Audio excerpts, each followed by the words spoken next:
और गुप्ता जी ठीक हो? गुप्ता जी भाई ठीक हो? साहब नमस्कार। हाँ जी बिल्कुल ठीक है। आप बताओ, सब ठीक है आप? बस बढ़िया, बहुत दिनों बाद दिखाई दे रहे हो। हाँ, यही मैं भी कह रहा था। जी, नमस्कार जी। राम। नमस्ते, राधे राधे। राधे राधे। इसमें यह जी जो था ना, कल हमने पढ़ा था कि अंगद कहीं जाऊं मैं पारा, ये संशय कुछ फिरती बारा।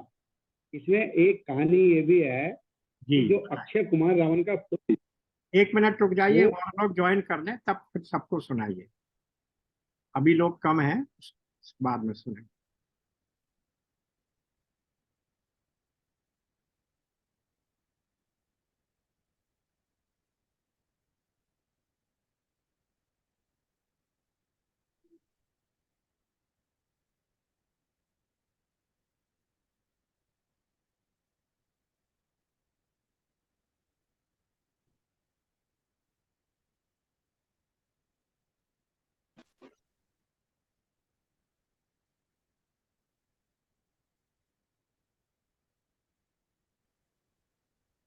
अंकल नमस्ते। राधे राधे। राधे राधे।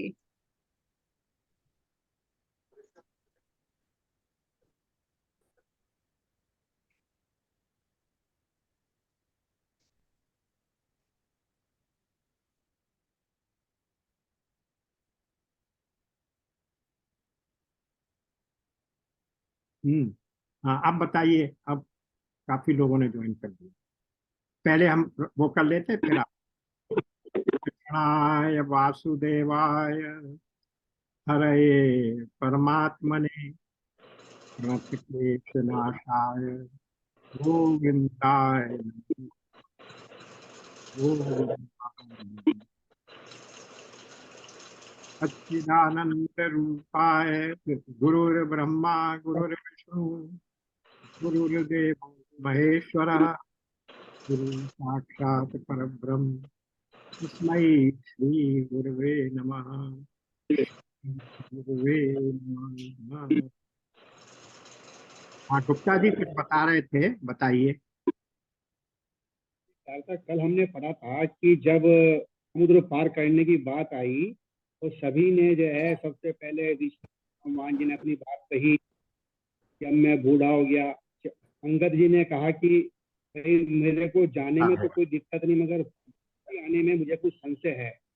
वो संशय ये था कि जो बाली पुत्र अंगद और रावण का जो बेटा था अक्षय कुमार, ये दोनों एक ही गुरुकुल में पढ़ते थे। और अंगद जी शुरू से शैतान थे, तो वो अक्षय कुमार को बहुत मलम मारते थे, बहुत तंग करते थे। तो जब ये बार बार रिपीट होती थी तो जो है अक्षय कुमार गुरुजी को जाके शिकायत करते थे। जब वो तब भी बात नहीं बनी, तो एक बार गुरुजी ने क्रोध में आके अंगद को ये श्राप दिया कि अगर इस बार अक्षय कुमार को तुमने कुछ भी कहा या मारा तो तुम्हारी मृत्यु हो जाएगी। तो तुम्हारी अंगद जी को वही बात ध्यान थी कि अगर मैं लंका में गया तो मृत्यु हो जाएगी। तो अंगद को ये श्राप दिया गुरुजी ने कि यदि तुमने अक्षय कुमार को मारा दोबारे तो तुम्हारी तुरंत मृत्यु हो जाएगी। तो अंगद जी को ये है अगर मैं वहां गया और अक्षय कुमार से मेरा सामना हो गया तो अक्षय कुमार को मारना पड़ेगा, मैं वापस में आ नहीं सकता। तो जब हनुमान जी लंका में गए, सुंदर कांड में जब वर्णन है, तो वो अशोक वन को जब उजाड़ रहे थे तो रावण को जब ये बात समाचार मिला उसके दूत से कि भाई कोई अशोक वन को कोई वानर आया वो उजाड़ रहा, तो रावण को भी केवल इतना ही पता था कि जो है अंगद जो है एक भाई ऐसे ऐसे अंगद है जो कि जो है महाबलशाली जो है वही वानर है। हनुमान जी के बारे में तो रावण को पता ही नहीं था। और रावण को एक पता था कि अक्षय कुमार को मैं भेज दूंगा, अगर अंगद अक्षय कुमार को कुछ भी कहेंगे तो वहीं की वहीं समाप्त हो जाएंगे। परंतु हनुमान जी ने जब अक्षय कुमार को मार दिया और जो वापस जाके रावण को समाचार मिला कि अक्षय कुमार को मार दिया, तब फिर जो है उसे लगा कि भाई अंगद नहीं है तो कोई घोर वानर है। तब उन्होंने मेघनाथ को भेजा था और ये कहा था कि उसको मारना नहीं है, उसे जीवित पकड़ के लाना है कि मैं देखना चाहता हूँ कि वो कौन सा वानर। इस तरीके की कथा जो है हाँ, हमने पढ़ी थी। ठीक है, सही है। हो सकता है संशय का यही कारण रहा हो, जो भी हो। कथाएं तो अंतर्मुखी कथाएं तो अंतर्वर्ती कथाएं तो रामचरितमानस में बहुत हैं, अनेकों हैं, और हर एक कथा के पीछे उसका कोई ना कोई कारण है, औचित्य है। तो अभी कल हम लोगों ने जहाँ विराम लिया था वहां बात हो रही थी कि हनुमान जी चुप क्यों बैठे रहे, इतनी देर सबसे अंत में क्यों बोले। इसके विद्वानों ने कई कारण दिए हैं। सबसे पहला कारण तो ये है कि जैसा किसी भी एक चतुर व्यक्ति का और विनय वरा यानी ह्यूमिलिटी का जो सिद्धांत है कि भाई सबसे पहले मैं क्यों बोलूं, सब पहले दूसरे बोल लें, अपनी अपनी बात कह लें, और उसके बाद अगर कोई बात नहीं बनेगी तब मैं अपनी बात कहूंगा। अन्यथा मैं सबसे पहले बोल दूं और मुझे एक चांस मिल जाए कि हाँ आप ही चले जाइए, तो दूसरे बाद में क्या कहेंगे, अरे बल तो मुझ में भी था वहां तक जाने का और लौट कर आने का, पर हनुमान जी ने पहले ही चांस ले लिया, मुझे अवसर ही नहीं मिला। तो बाकी दूसरों का जो भी कुछ उनमें बल है, शक्ति है, प्रदर्शन है, वो हो जाए, उसके बाद ही मैं बोलूं, तो फिर कोई ये नहीं कह पाएगा कि मैं भी ऐसा कर सकता था, पर हनुमान जी ने तो पहले ही अपने लिए अवसर प्राप्त कर लिया। तो एक तो इस बात के लिए जब सब लोग निरुपाय हो गए तब हनुमान जी बोले, एक बात तो ये है। दूसरी बात ये है कि किसी भी व्यक्ति को अगर उसको राग और द्वेष से, दूसरों की ईर्ष्या से बचना है, तो प्रयत्न ये करना चाहिए कि जब सब लोग एक राय होकर उसको कोई कार्य सौंपे तब वो उस कार्य में लगे। तो इसलिए फिर उसमें किसी के द्वारा राग और द्वेष या किसी की ईर्ष्या उसमें नहीं आएगी। महत्व का कार्य मेरे सिवा कोई दूसरा कर नहीं सकता है, ऐसा उनके मन में अभिमान भी नहीं था, इसलिए वो चुप बैठे रहे। किंतु जब ये पता लगा कि अब कोई भी और बोलने वाला नहीं है, तब उन्होंने कहा कि ठीक है मैं करूंगा, ऐसा आत्मविश्वास उनमें था।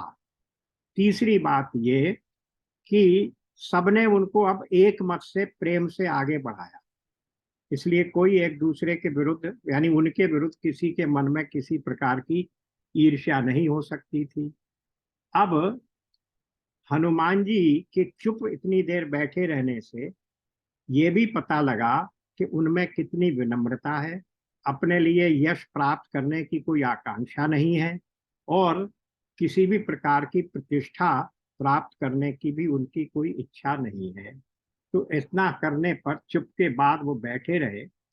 लेकिन इसका जो एक और कारण शास्त्रों में दिया गया है वो बहुत महत्वपूर्ण है। वो ये है कि हनुमान जी बचपन में चंचल तो थे ही, हमने देखा इतने चंचल और इतने बलशाली थे कि सूर्य को ही मुंह में ग्रस लिया था।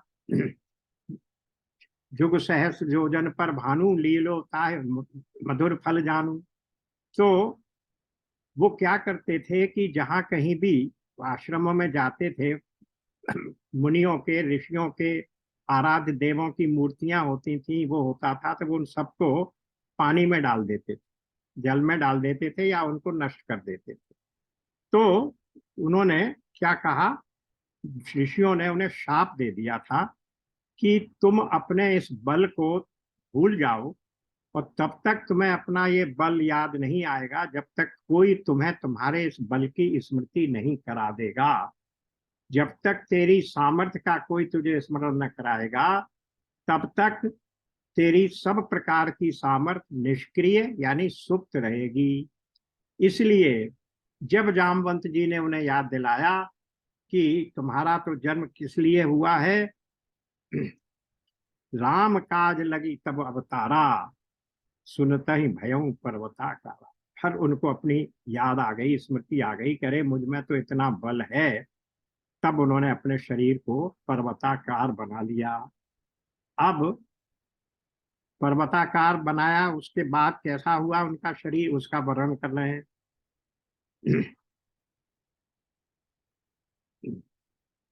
कनक वरन तन तेज विराजा, मानहु अपर गिरिन कर राजा। उनका सोने का सा रंग है, शरीर पर तेज सुशोभित है। आगे देखेंगे हम उसमें कि उनको कहा जाएगा कि कैसे है। स्वर्ण स्वर्ण के समान उनका रंग है। हेम शैलाभि, उन स्वर्ण स्वर्ण के पर्वत जैसा उनका रंग है। तो अभी उनके मंगलाचरण में आएगा, तब उसको विस्तार से बात करेंगे। तो कनक वरन सन तेज विराजा, के ऊपर एकदम तेज प्रज्वलित हो रहा है और स्वर्ण का सा उनका रंग है।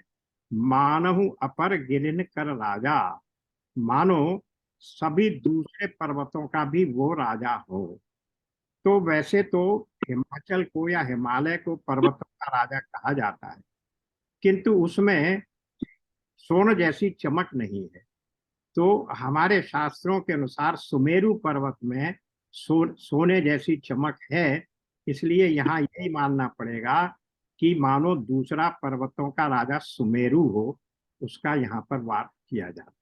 आगे लंका कांड में भी आएगा कि जब रावण और हनुमान जी का युद्ध हो रहा था, तो उन्होंने क्या कहा स्वामी जी ने, एक कज्जलगिरी है और एक सुमेर गिरु है। रावण को कज्जलगिरी काजल का पर्वत कहा और उनको स्वर्ण का पर्वत सुमेरु कहा। वहां पर तो सुमेर गिरि का जैसा शरीर था। अब सिंहनाद कर बारहि बारा, लीलहि नागहु जल निधि धारा। अब उन्होंने कहा था ना जामवंत जी ने, तुम चुप क्यों बैठे हो? तो चुप का जवाब दे रहे हैं। बार बार उन्होंने सिंहनाद किया, बहुत जोर जोर से गर्जना की। और फिर क्या बोले, तुम लीलहु नागहु जल निधि खारा, मैं इस खारे समुद्र को लीला ही माने लीला लीला में, खेल खेल में ही क्या कर सकता हूँ, लांग सकता हूँ। खारा समुद्र कहने से कहा रही तो बहुत छोटा सा समुद्र है, 800 मील क्या होते हैं। मैं इस पूरे समुद्र को एक छलांग में लांग सकता हूँ। फिर और दूसरी बात क्या, सहित सहाय रावण ही मारी, उसकी सेना के सहित, उसके सहायकों के सहित मैं रावण को मार सकता हूँ। आनव यहाँ त्रिकूट उपारी, और वहां उस पूरे त्रिकूट पर्वत को मैं लंका नगरी के, मैं रावण को और उसकी सेना को मार के उस पूरी लंका नगरी को, जिस पर्वत पर वो स्थित है त्रिकूट पर्वत पर, उखाड़ कर यहाँ लेकर आ सकता हूँ। जामवंत मैं पूछूं तो ही, अब यहाँ देखिए इनके शब्द, मैं पूछूं तो ही, मैं तुझसे पूछता हूं जामवंत। और फिर कह रहे हैं उचित सिखावन दीजो मोही, फिर दूसरे ही क्षण में कहने लगते हैं आप मुझे उचित शिक्षा दीजिए।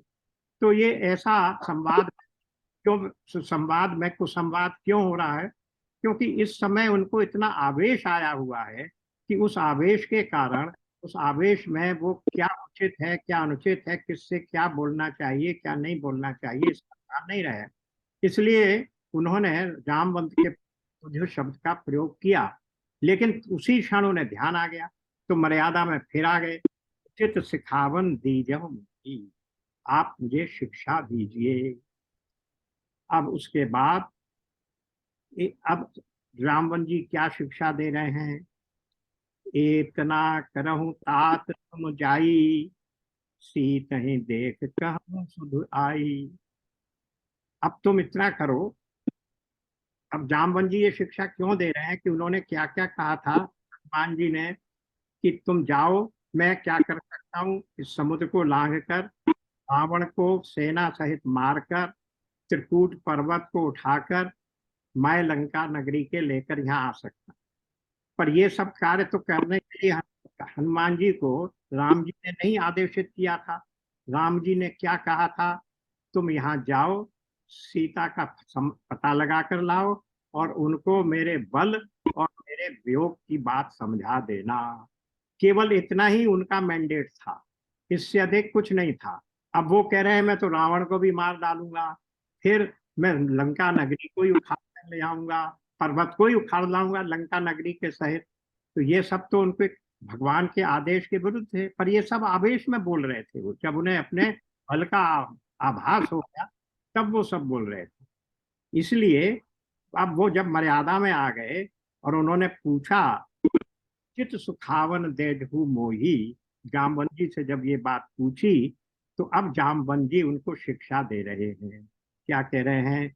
इतना करहूं तात तुम जाई, सीत ही देख कहूं सुधि आई।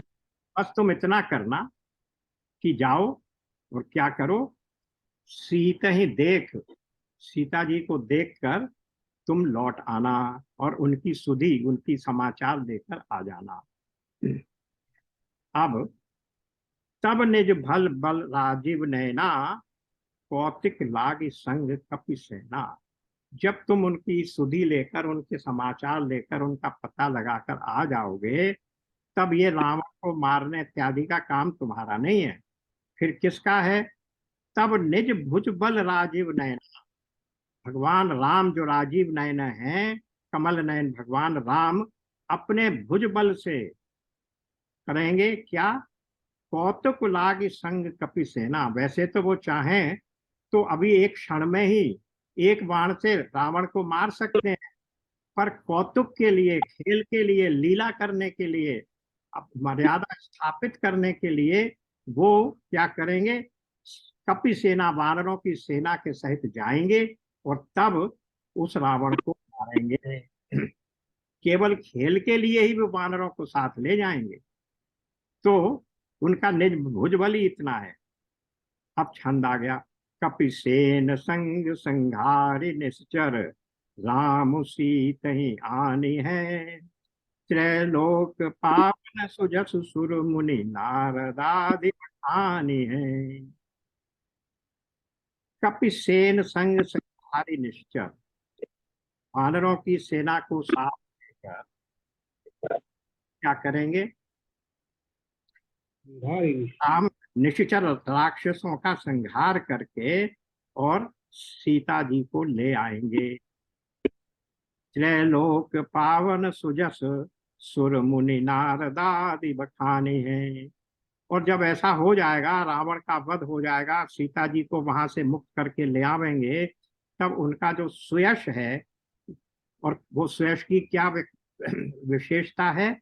त्रैलोक पावन, भगवान राम के यश को सुनने मात्र से त्रिलोकों में तीनों लोक, तीनों भुवन पवित्र हो जाते हैं। त्रैलोक पावन और उनके इस सुयश को कौन कौन सुनाएंगे? सुर मुनि नारद आदि बखाने। सुर यानी देवता लोग, फिर मुनि लोग और नारद आदि सब बखाने। लंका कांड में आप देखेंगे कि जब रावण का वध हो गया, उसके बाद सारे देवता आए, उसके बाद स्वयं शिव जी आए। जब देवता चले गए उसके बाद शिव जी आए, फिर नारद आदि ऋषियों ने भी उनकी स्तुति की है। तो सुर मुनि नारद आदि बखाने हैं आपके, इसको वो सब बखानेंगे। अब इसके बाद क्या होगा? जो सुनत गावत कहत समुझत, परम पद नर नावही। रघुवीर पद पाथोज, मधुकर दास तुलसी गावही। सुंदर सुनत गावत कहत, किस चीज को सुनेंगे, गाएंगे और कहेंगे? भगवान राम के उस सुयश को, जिन्होंने रावण का, जो राम का वध करके आएंगे, उसके बाद उनका वो जो सुयश है वो कैसा है कि सुनने, गाने और कहने से क्या होगा? समुझत परम पद नर पावई। उस सुयश को, उस कथा को, रावण वध की कथा को सुनने मात्र से, गाने मात्र से, कहने और समझने से परम पद की प्राप्ति होती है। अब यहाँ चार चीजें बताई गई। पहले सुनना, फिर गाना, फिर कहना और फिर समझना। ये सीक्वेंस है, स्टेजेस हैं, क्रमबद्ध है। जब तक सुनेंगे नहीं, श्रवण नहीं करेंगे, तब तक आप गाएंगे कहाँ से? गाने का अर्थ यहाँ पर कहना नहीं है, यहाँ गाने का अर्थ है मनन करना, कीर्तन करना। जो सुना उसको श्रवण किया और श्रवण के बाद उस पर मनन किया, उसका कीर्तन किया श्रेष्ठ का, और फिर तब उसके बाद आप कहते सुनत गावत और कहत। जब तक स्वयं ही नहीं समझ लोगे, जब तक स्वयं ही तुम्हारे अंदर वो आत्मसात नहीं हो जाएगा, वो ज्ञान, वो सुयश, वो कथा, तब तक कहोगे कैसे? तो कहत, और उसके बाद जब ये बात तीनों हो गई, सुनना, मनन करना, कहना, तब उसको समझने की स्टेज आती है जिसको हम कहते हैं निधिध्यासन। मन में जितने भी विरुद्ध विचार आते हैं उन सबको काट कर उसको समझना। तो भगवान के इस सुयश को केवल सुनने मात्र से परम पद नहीं मिलेगा, उसके लिए पूरा प्रयत्न करना पड़ेगा, क्रम से चलना पड़ेगा। सुनत सुनत गावत कहत समुझत, तब परम पद की प्राप्ति होगी। परम पद ऐसा आसान नहीं है कि हमने सुन लिया, एक बार कथा हो रही है, रामचरितमानस गाया जा रहा है और बस सुन के हमें परम पद प्राप्त हो। उसके लिए उसमें डूबना पड़ेगा, आत्मसात करना पड़ेगा उनके यश को, उनकी उस भावना को समझना पड़ेगा, उनके ऐश्वर्य को, तब परम पद की प्राप्ति होती है। रघुवीर पद पाथो जो मधुकर दास की गावहीं, और रघुवीर के चरण कमलों का मधुकर यानी भ्रमर तुलसीदास गाता है।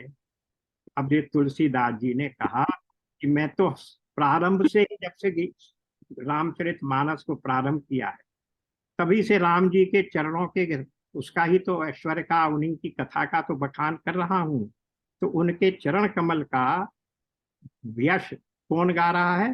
भ्रमर तुलसीदास गा रहा, क्योंकि कमल में जो वो होता है, धौड़ा क्या करता है?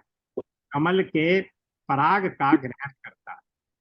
तो वही तुलसीदास जी कह रहे हैं कि मैं तो उनके चरण कमलों का जो पराग है, उसको, उसके अंदर जो उसका यश है, उसकी जो विशेषता है, उसमें जो गूढ़ तत्व छिपा हुआ है, उसको ही ये तुलसीदास गाता है। अब यहाँ अंत के दो, एक दोहा है, एक सोरठा है। भव भेषज रघुनाथ जसु, सुने नर अर नारी, तिन कर सकल मनोरथ सिद्ध, करहि त्रिसुरारी।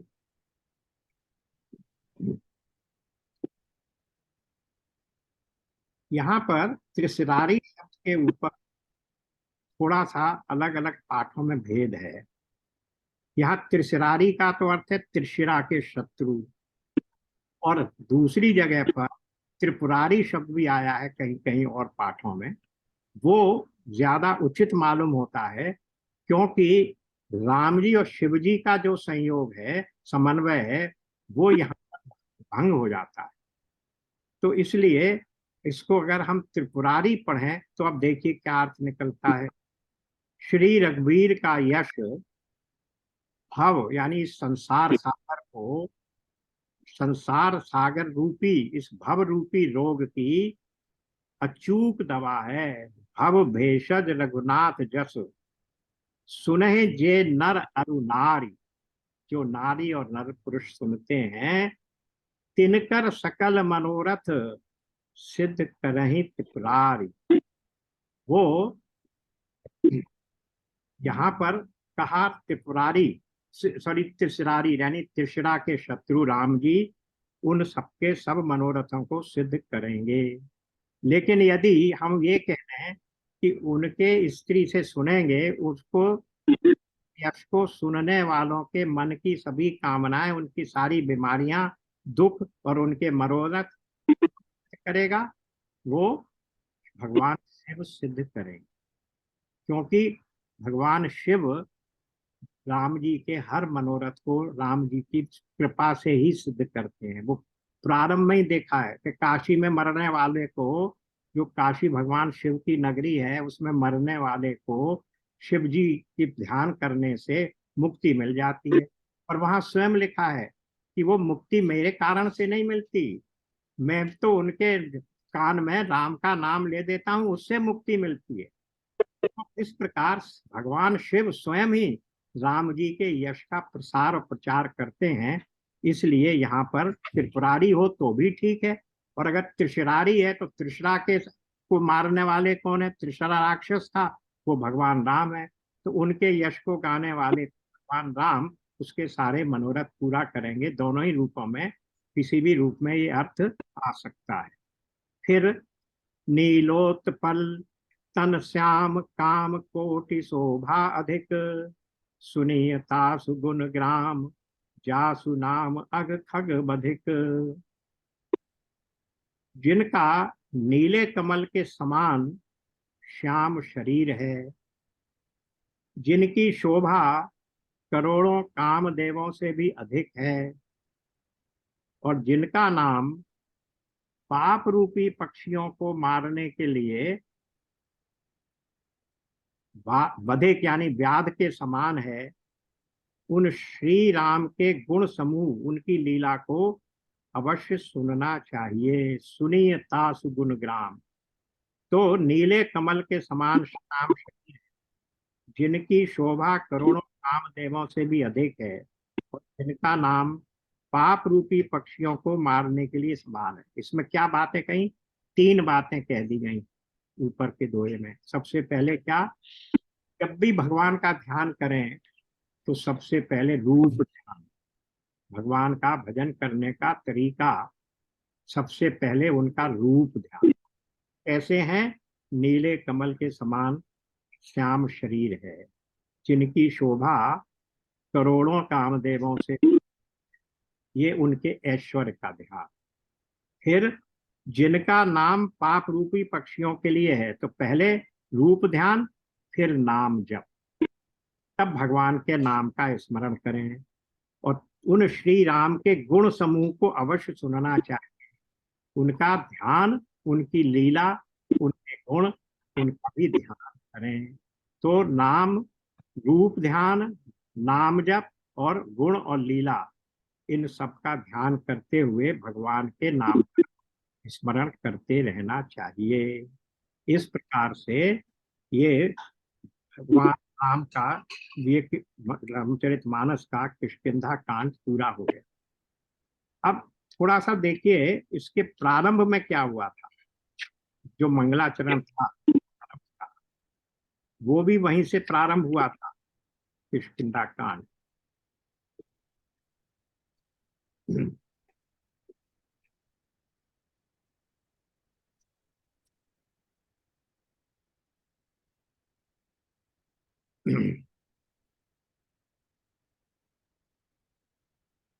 क्या कहा यहां अंत में? कहा नीलोत्पल, नील कमल के समान सुंदर।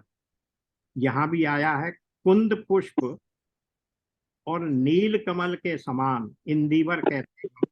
नील कमल के समान सुंदर गौर एवं श्याम वर, अत्यंत बलवान, ज्ञान के धाम, संपन्न, श्रेष्ठ धनुर्धर, वेदों के द्वारा वंदित, गौ ब्राह्मणों के समूह के प्रति प्रिय अथवा प्रेमी, माया से मनुष्य रूप धारण किए हुए, श्रेष्ठ धर्म के लिए कवच स्वरूप, सबके हितकारी, श्री सीता जी की खोज में लगे हुए, पथिक रूप रघुकुल के श्रेष्ठ श्री श्याम जी और लक्ष्मण जी दोनों भाई निश्चय में भक्ति प्रद हों। इसीलिए वहां शब्द क्या आ गया? गौर एवं श्याम वर। एक गौर वर्ण है लक्ष्मण जी, और भगवान राम श्याम वर्ण है। और श्याम कैसा है? नील कमल के समान है। उसी नील कमल की बात अंत में भी कहती, नीलोत्पल, नील कमल के समान जिनका श्याम वर्ण है, जिनकी शोभा है। फिर दूसरी बात फिर कही, वे पुरुष धन्य हैं जो वेद रूपी समुद्र के मथने से उत्पन्न हुए, कलयुग के मल को सर्वथा नष्ट कर देने वाले अविनाशी भगवान श्री शंभु के सुंदर एवं श्रेष्ठ मुख रूपी चंद्रमा में सदा शोभायमान। अब ये बात हम लोगों ने शुरू से देखी थी, प्रारंभ में मैंने इंगित किया था कि किष्किंधा कांड में आते ही तुलसीदास जी ने मंगलाचरण का क्रम बदल। इससे पहले के 3 खंडों में वो पहले भगवान शिव की वंदना करते थे और उसके बाद भगवान राम की वंदना करते थे। लेकिन इस खंड में आकर संध्या कांड और उसके आगे के खंडों में फिर भगवान राम की वंदना पहले कर रहे हैं और उसके बाद भगवान शिव की वंदना सेकंड स्टेज पर कर रहे हैं। क्रम बदल दिया। इसमें भी ये देखिए क्या कौन सा क्रम आया। ये दूसरा यहाँ इसमें किष्किंधा में कि वेद रूपी समुद्र के मथने से उत्पन्न हुए कलयुग के मल को सर्वथा नष्ट कर देने वाले भगवान शिव ने क्या किया था। जब समुद्र मंथन हुआ सबसे पहले क्या निकला था, हलाहल। इतना तेज विष जो केवल धुएं भर से ही, उसके ऊपर से जो भाप निकल रही थी, वाष्प से ही सारा संसार भस्मीभूत हुआ जा रहा था। पीने की तो बात ही दूर है, उसकी वाष्प के सूंघने मात्र से, उसका वाष्प को सूंघने से या उसको अब सांस में लेने भर से सारा विश्व जला जा रहा था। तो उसको किसने पिया? ना उनमें से किसी देवता ने जो कर रहे थे, ना उनमें से किसी दैत्य ने। सब बैठ गए कि क्या करें, अब तो ये उसके इससे तो सारा संसार ही भस्म। तब राम जी ने कहा कि जाओ तो श्री शिव जी को ग्रहण करने के लिए कह दो। और शिव जी तो कहना राम जी ने भेजा है। जब ये कहा गया कि राम जी ने भेजा है तो शिव जी ने उस विष को पी लिया। परंतु पार्वती जी ने फिर एक थोड़ा सा उनको चेतावनी दे दी, आप इस विष को पी कैसे सकते हैं? आपके हृदय में, आपके उदर में श्री रामचरण सदा ही रहते हैं। अगर आप इस विष को पी लेंगे तो राम जी के चरण, उनके राम जी का हृदय, राम जी का उदर सब इस विष के प्रभाव से प्रभावित हो जाएगा। तो उन्होंने क्या सोचा, पीना तो है ही लेकिन मैं इसको उदरस्थ नहीं करता हूँ, तो अपने गले में ही रख लिया। और उस गले में रखने के कारण से ही वो क्या हो गए, नीलकंठ भी उनका नाम हो गया। गला उनका उस विष के रंग से नीला होने लगा। तो ऐसे वो शिव जी हैं जो राम जी के इतने भक्त हैं कि उन्होंने इस बात की चिंता की कि ये विष है, हलाहल विष है जो सारे संसार को त्रस्त कर रहा था, वो मैं पी रहा हूँ भगवान। और भक्त और शिव का नाम ही है जो कल्याणकारी है। तो सारे संसार के कल्याण के लिए शिव ने उस सारे संसार का मल जो हलाहल के रूप में प्रकट हुआ था उसको भगवान शिव पी जाते। तो उनकी वंदना यहाँ पर इस रूप में की है। अब ये प्रकरण सिस्टम क्यों बदल दिया? उसका कारण ये है कि शायद कल भी बात हुई, यानी पिछले सत्र में भी, कि हनुमान जी कौन है? हनुमान जी हैं शिव जी के 11वें रुद्र का अवतार। क्या है वो? भगवान रुद्र का अवतार। शंकर स्वयं वो है, केसरी नंदन तेज प्रताप महाजगवंदन। तो स्वयं शंकर जी हैं वो हनुमान जी। और हनुमान जी यहाँ किस रूप में आ गए हैं? हनुमान जी यहाँ देखेंगे कि किष्किंधा कांड में जब मुलाकात हुई है रावण ब्राह्मण के रूप में, सुग्रीव ने जब उन्हें भेजा है कि देख के आओ ये दोनों वीर कौन है, कहीं बाली ने तो नहीं भेज दिए। तो वो ब्राह्मण के रूप में आते हैं और वहां भगवान को पहचान कर उनके सेवक के रूप में अपने आप को नतमस्तक कर देते हैं, उनके प्रणत हो जाते हैं। तो अब जब शिव जी हनुमान जी के रूप में यहाँ हैं और वो राम जी के प्रणत हो गए और आगे भी पूरी रामचरितमानस में इसके आगे में वो सेवक का ही धर्म निभाते रहे हैं, तो तुलसीदास जी ने बिल्कुल उचित ही सोचा है कि उनकी वंदना पहले नहीं की जा सकती। सबसे पहले अब जो उनके स्वामी हो गए राम जी, तो स्वामी की वंदना पहले और सेवक की वंदना बाद में। और यही क्रम आगे के खंडों में भी रहा है। ये किष्किंधा कांड में ही प्रारंभ हो गए क्योंकि हनुमान जी से भेंट हो गई, हनुमान जी ने उनको स्वामी मान लिया, अपने सेवक के रूप में आ गए। और फिर उसके बाद सुंदरकांड और लंका कांड, तीनों में ही, दोनों में ही, और उसके बाद उत्तरकांड में भी इसी क्रम से गोसाई जी ने पहले राम जी की वंदना की है और उसके बाद शिव जी की वंदना की है। इस प्रकार यहाँ प्रारंभ करके वहां अंत भी ऐसे ही किया है। वहां भी यही किया अंत में भी, कि वहां शिव जी की वंदना कर दी पहले दोहे में अंत करते समय, कि उन शिव जी सबके मनोरथ पूरे करते हैं। और अंत किया राम जी से, यानी अथ से इति, प्रारंभ किया राम जी की वंदना से और इस किष्किंधा कांड का अंत भी किया राम जी की वंदना से। ये बात थोड़ा ध्यान में रखने की है। आगे भविष्य में भी ये हम सब लोगों को ध्यान में आएगा कि पहले राम जी की वंदना करते हैं गोसाई जी मंगलाचरण में, उसके बाद शिव जी की वंदना करते हैं। अब इस प्रकार से ये किष्किंधा कांड पूरा हो गया। अब हम प्रवेश करते हैं रामचरितमानस के पंचम सोपान में। पंचम सोपान यानी सुंदर कांड। अब इस सुंदर कांड को मैं चाहता हूं कि अगले सत्र से हम शुरू, क्योंकि सबसे पहले तो प्रश्न ये आएगा कि इस सुंदर कांड का नाम सुंदर कांड क्यों रखा गया। अब आप सोचिए, 7 कांडों का जो नाम है, 6 कांडों का किस आधार पर रखा गया है। सबसे पहला बाल कांड। बाल कांड में क्या हो रहा है, भगवान राम की बाल लीलाओं का, उनके जन्म का और उनके जन्म से पूर्व की कथाओं का वर्णन है, इसलिए उसका नाम बाल कांड है। उसके बाद अयोध्या कांड।